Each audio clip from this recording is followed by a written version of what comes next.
Hello everyone and welcome back to my Beyond the Gates 24 official YouTube channel. I hope you guys are having a wonderful day. Before we start, please hit the subscribe button and give this video a thumbs up. Kat Richardson and Eva Thomas.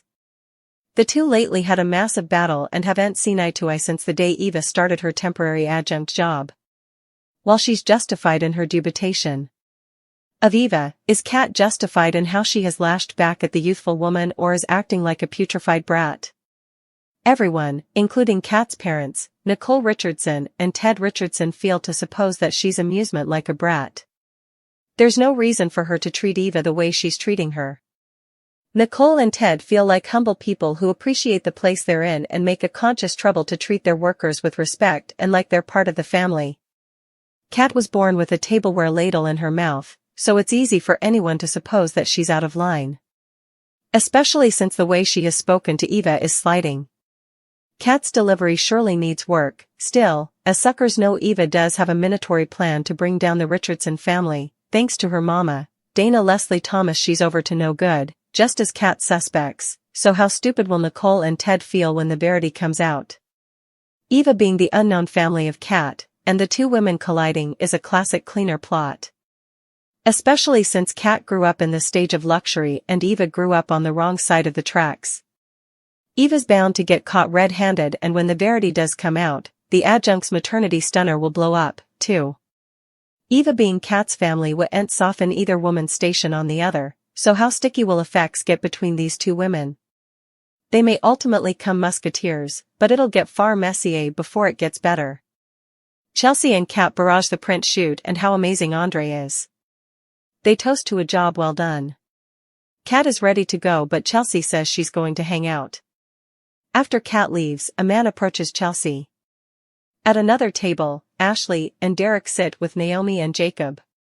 Ashley asks Naomi if she's ready for the marriage, and Naomi tells them each about her hassle with Bill. She swears she'll hold her father fully responsible for his despicable conduct.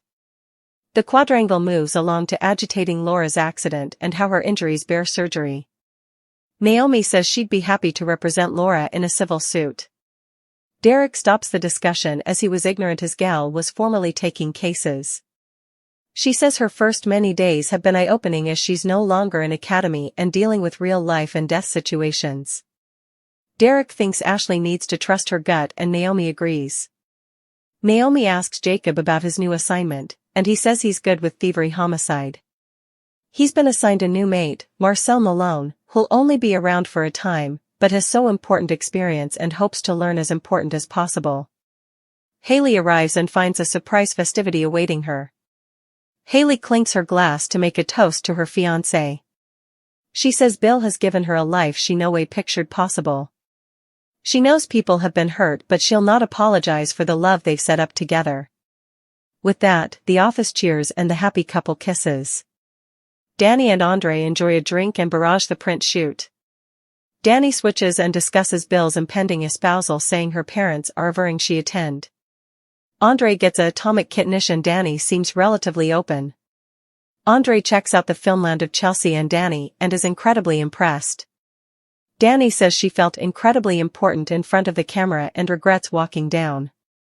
Andre calls Bill a fool and says she's magnific, one of the sexiest women he's ever laid eyes on. They start to dance and also kiss with the clear intention to do further. Derek carries Ashley into the house and puts her to bed. She wakes up and he explains how she fell asleep at the bar. He tries to sleep, but she pulls him into bed for a little nightcap. Naomi and Jacob are at the bar agitating the impending marriage. Jacob knows Bill won't let go of his son so fluently. Naomi doesn't care as her father has made his own bed. Bill and Haley are drooling about their impending espousal. She says he won't see her again until she walks down the aisle. Just also, Bill gives her what appears to be a sapphire choker, which will work for both her new and blue hereafter. Andre and Danny continue to dance, and he asks her to put Bill out of her mind and let him remind her of her days on the runway. With that, Danny and Andre get down to sexy, naked business. This is going to be the morning of bad news for Nicole. Leslie has this narrative of everything that happened back in the day. We don't know if it's true. And she'll absolutely take out her wrathfulness and bitterness for Ted on Nicole. Nicole isn't prepared for the trouble that's about to come after her. Eventually, Vanessa and Doug have an intriguing marriage. They're together, but they also feel to live veritably separate lives. Turns out Doug has a gambling dependence, and he's kind of a clunker at cards. In the process, he's lost plutocrat and is hopeless to get back on the winning side, hence the meeting he takes with the Lincoln lawyer of shady summer house possessors, Joey Armstrong. It's clear that Joey's trying to fiddle Doug. He told the cardiac surgeon that he paid his current debts and gave him further plutocrat to go down. Joey wants Doug to be indebted to him, really to influence him for commodity in the future. Does he want to use McBride for his medical chops? Or is there commodity differently going on then? Dispensable to say, Doug is in trouble. And he can't trust his friend Randy moreover. Martin is asleep on the lounge easily having a bad dream. Smitty wakes him up and he jumps up and has to catch his breath. Smitty brings up Martin's dreams and thinks they're about commodity he doesn't want to flash back. Martin gets protective and says if his dreams disturb Smitty, he'll move into the guest room. Smitty thinks he's being redundant when Martin gets a textbook summoning him to a family meeting at his grandparents' house. Anita is deep in study allowing about what it was like before they had children. Vernon understands saying it was important simpler before they propagated. She says she could kill Bill Hamilton with her bare hands.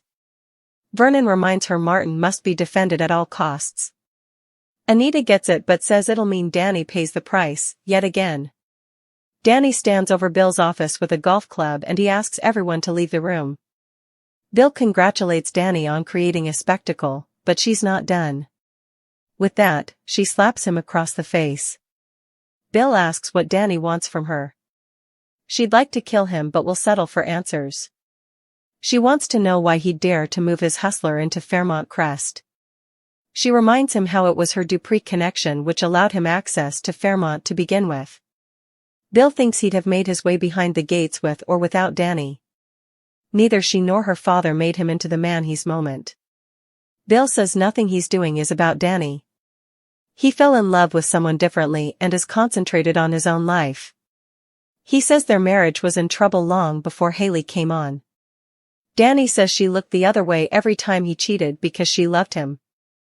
Bill says he can't do this with her and hopes she can get to the point where she can wish them well. Danny says she'd curse his life if she could. Bill doesn't feel to watch what Danny does to him but tells her not to mess with Haley. Danny says she's not hysterical of Bill and makes her exit. In the external office, Danny tells Haley she hopes she understands history is prologue. She enters the elevator and when she's alone, Danny breaks down into gashes. Ted respects Kat on her bents as he lately enforced her marketing strategy. Nicole asks about the videotape and Andre says he's chosen to use both her and Ted's services. Ted is down to film anything he needs to support his woman's prestigious award. Kat thinks her parents should tell their story to add a particular touch to Andre's videotape. Andre switches directions and thanks his aunt and uncle for saving him. He says he can no way repay their kindness and support.